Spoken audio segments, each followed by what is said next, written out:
सुल्तान अनुवाद किंग 2016 की भारतीय हिंदी भाषा की स्पोर्ट्स ड्रामा फिल्म है 3-4-5 जिसका निर्देशन अली अब्बास जफर ने किया है। यशराज फिल्म्स के बैनर तले आदित्य चोपड़ा द्वारा निर्मित इस फिल्म में सलमान खान और अनुष्का शर्मा हैं। ये हरियाणा के एक काल्पनिक पहलवान और पूर्व विश्व कुश्ती चैंपियन सुल्तान अली खान पर केंद्रित है, जिनके सफल करियर ने उनके निजी जीवन में दरार पैदा कर दी है। 6 ये फिल्म 6 जुलाई 2016 को दुनिया भर में रिलीज हुई थी।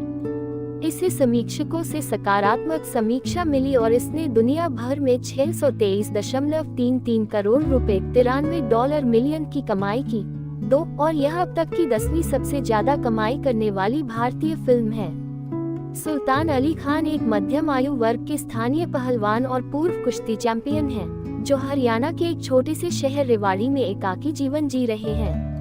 श्री पटेल द्वारा समर्थित एक निजी मिश्रित मार्शल आर्ट लीग के संस्थापक आकाश ओबरॉय को सुल्तान की लोकप्रियता को बचाने के लिए भर्ती करने के लिए उसके पिता द्वारा प्रोत्साहित किया जाता है।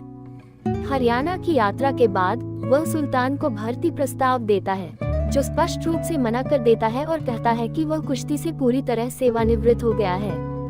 अपनी सेवानिवृत्ति के पीछे के कारण की तलाश में आकाश सुल्तान के करीबी दोस्त गोविंद से मिलता है, जो बताता है कि सुल्तान का करियर कैसे शुरू हुआ। गोविंद के अनुसार 2008 में राज्य स्तर के पहलवान और स्थानीय कुश्ती कोच की बेटी आरफा हुसैन को देखते ही सुल्तान को प्यार हो गया। हालांकि वह शुरू में उसके प्रति ठंडी है, लेकिन वह सुल्तान को एक दोस्त के रूप में स्वीकार करती है। जब वह दावा करता है कि वे प्रतिबद्ध हैं, तो वह ये कहते हुए उसका अपमान करती है कि वह केवल एक प्रशिक्षित पहलवान से ही शादी करेगी। उसका सम्मान जीतने के लिए दृढ़ संकल्पित सुल्तान ने खुद को गहन प्रशिक्षण के लिए समर्पित कर दिया और अंततः एक राज्य स्तरीय कुश्ती टूर्नामेंट साथ ही साथ आरफा भी जीत ली। दोनों शादी कर लेते हैं और मान्यता प्राप्त पहलवान बन जाते हैं, जो विभिन्न अंतर्राष्ट्रीय खेलों में भारत का प्रतिनिधित्व करते हैं। जब दोनों को ओलंपिक दल के लिए चुना जाता है, तो आरफा को पता चलता है कि वह गर्भवती है। वह भारत के लिए ओलंपिक स्वर्ण पदक जीतने के अपने बचपन के सपने को छोड़ देती है, जिसे सुल्तान तक पूरा करता है। उसके आश्चर्य के लिए सुल्तान की उपलब्धि उसे घमंडी बना देती है और वह एक कार्यक्रम में एक रिपोर्टर को थप्पड़ मार देता है। वह तुर्की में स्वर्ण जीतने के लिए आरफा को उसकी नियत तारीख के करीब छोड़ देता है। वापस लौटने पर वह पाता है कि उसके नवजात बेटे की गंभीर अनीमिया के कारण मृत्यु हो गई थी। बच्चे का एक दुर्लभ रक्त प्रकार था, जो सुल्तान के समान था, जिसकी अनुपस्थिति ने बच्चे को एक दाता से वंचित कर दिया। नाराज आरफा सुल्तान को छोड़कर अपने पिता के साथ रहने का फैसला करती है।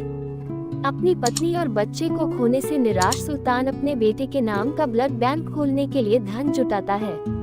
वर्तमान समय में आकाश सुल्तान से वादा करता है कि टूर्नामेंट की पुरस्कार राशि ब्लड बैंक खोलने के उसके सपने को पूरा करेगी। सुल्तान भाग लेने के लिए सहमत हो जाता है और दिल्ली में प्रशिक्षण के लिए यात्रा करता है, जहां आकाश ने उसे एमएमए कोच फतेह सिंह से मिलवाया, जो शुरू में उसे मना कर देता है, लेकिन उसके दृढ़ संकल्प को देखकर सहमत हो जाता है। 2 महीने के प्रशिक्षण के बाद सुल्तान अपनी काया वापस पा लेता है और सीखता है कि फ्रीस्टाइल कुश्ती कैसे की जाती है। अपनी पहली लड़ाई में सुल्तान कैपोएरा शैली का उपयोग करके प्रतिद्वंद्वी को हरा देता है। वह जल्द ही मैचों की एक श्रृंखला जीतकर और प्रक्रिया में आरफा का समर्थन प्राप्त करके एक राष्ट्रव्यापी सनसनी बन जाता है। प्रतिद्वंद्वी टायरोन वुडली के खिलाफ सेमीफाइनल राउंड के दौरान सुल्तान लड़ाई जीत जाता है, लेकिन गंभीर रूप से घायल हो जाता है और उसे अस्पताल में भर्ती कराना पड़ता है। डॉक्टर आकाश को सूचित करता है कि सुल्तान को फिर से लड़ाई नहीं करनी चाहिए, कहीं ऐसा न हो कि उसकी चोटें घातक हो जाएं। आरफा वार्ड में आती है और उसे लड़ाई जारी रखने के लिए प्रेरित करती है। फाइनल मैच के दौरान सुल्तान अपने प्रतिद्वंद्वी को हराने के लिए अपने दर्द पर काबू पा लेता है और अंत में टूर्नामेंट जीत जाता है। अपनी पत्नी के साथ फिर से सुल्तान पुरस्कार राशि का उपयोग करके एक ब्लड बैंक खोलता है और आरफा फिर से कुश्ती शुरू करती है। कुछ साल बाद वो एक बच्ची को जन्म देती है, जिसे सुल्तान एक पहलवान के रूप में प्रशिक्षित करना शुरू करता है।